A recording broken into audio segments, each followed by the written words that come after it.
Okay, so hot off the heels of Payback, where we saw no titles change hands, the Shield get a clean sweep over Evolution. Bray Wyatt lose to John Cena and 2 boxes, better than Duct Tape, and saw Brie Bella quit. We begin with Evolution in the ring. And Triple H saying it is not over until Evolution has destroyed the Shield. The Shield lies broken.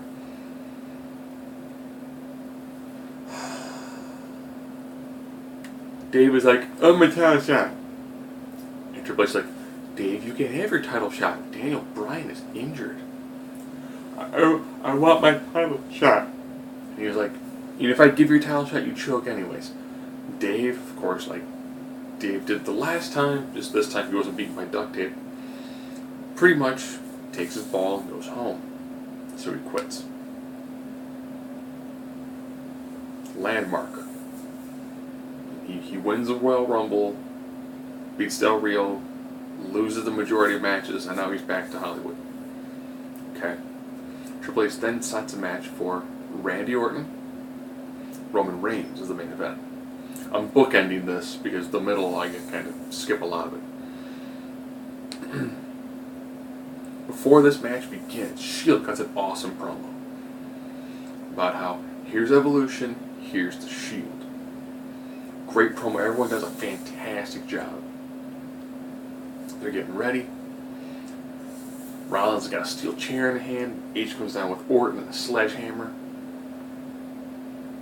Rollins blasts Reigns in the back with a chair. Ambrose has no idea what's going on. Rollins breaks the chair, beating up Ambrose, beating up Reigns. So almost everyone picked it's either going to be Ambrose or Roman Reigns who was going to break away. A few people thought it was going to be Rollins. So it ends with the Shield just demolished. And the new evolution of Orton, Rollins, and Triple H. That's impressive. That means they have so much faith in Rollins almost off the get-go to put him as the person to break the Shield. That's impressive. That was impressive. Now, the majority of the matches that were decent this night were just tag matches. Sheamus and RVD took on the tag team of Barrett and Cesaro. Nice, good tag team. Match got kind of hot and heavy. Cesaro leaves. Double finisher, Brogue kick, 5-star. Barrett's defeated. Okay. Well, not bad, Stephanie comes down and talks about how Dana Bryan should do the right thing and should just give up the title. And then says the Money in the Bank pay-per-view.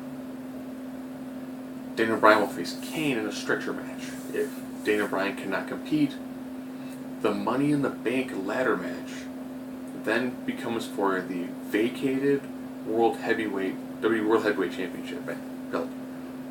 That's awesome. If they were to do that, Daniel Bryan were to not be able to compete, a stretcher match with Kane just sounds horrible.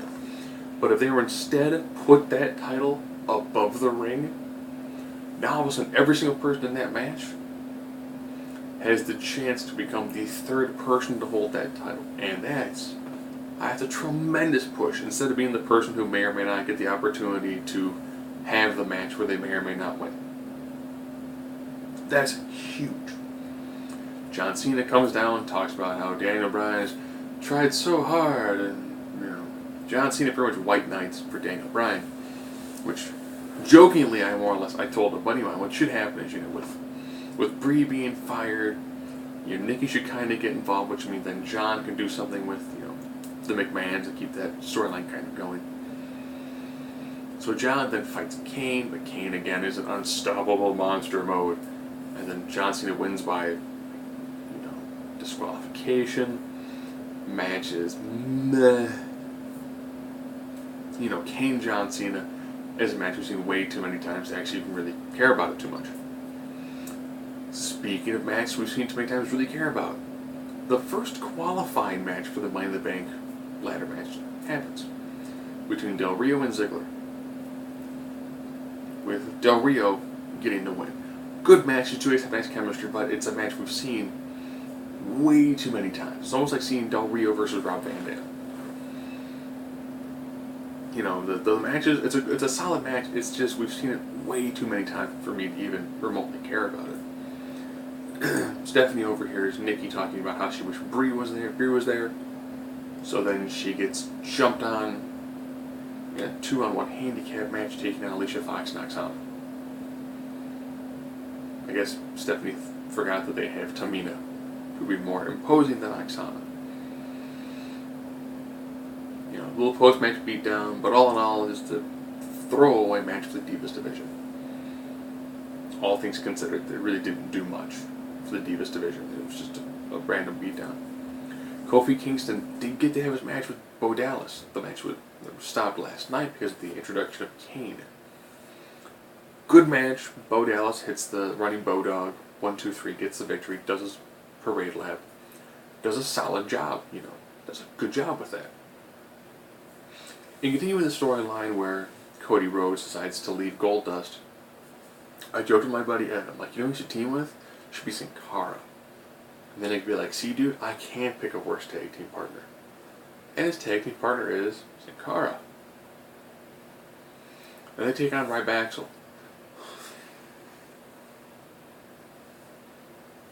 Okay, they're taking on Ryback way too many times. Way too many times.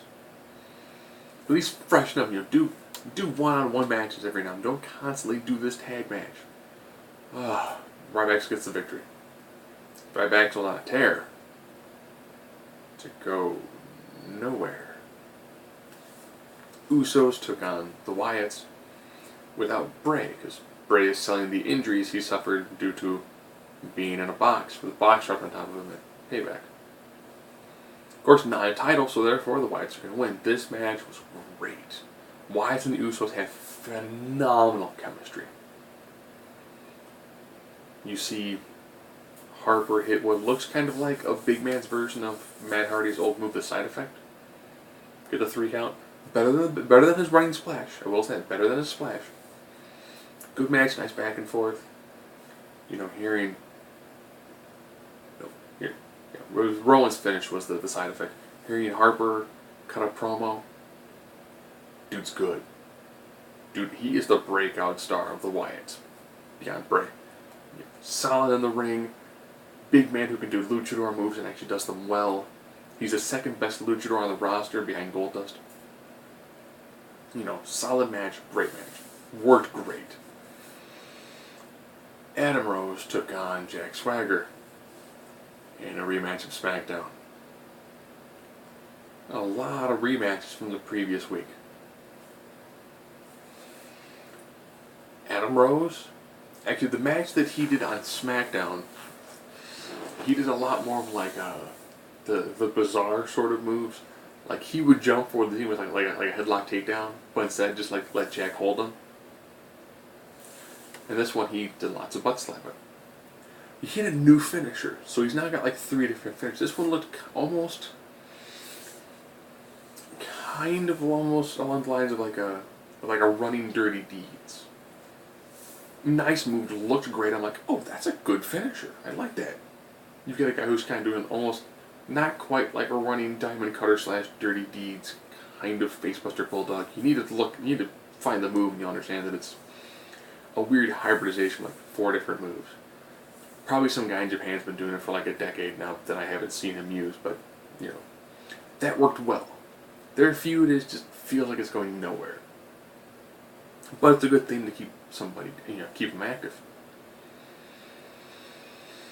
Try to think of anything else out from Raw.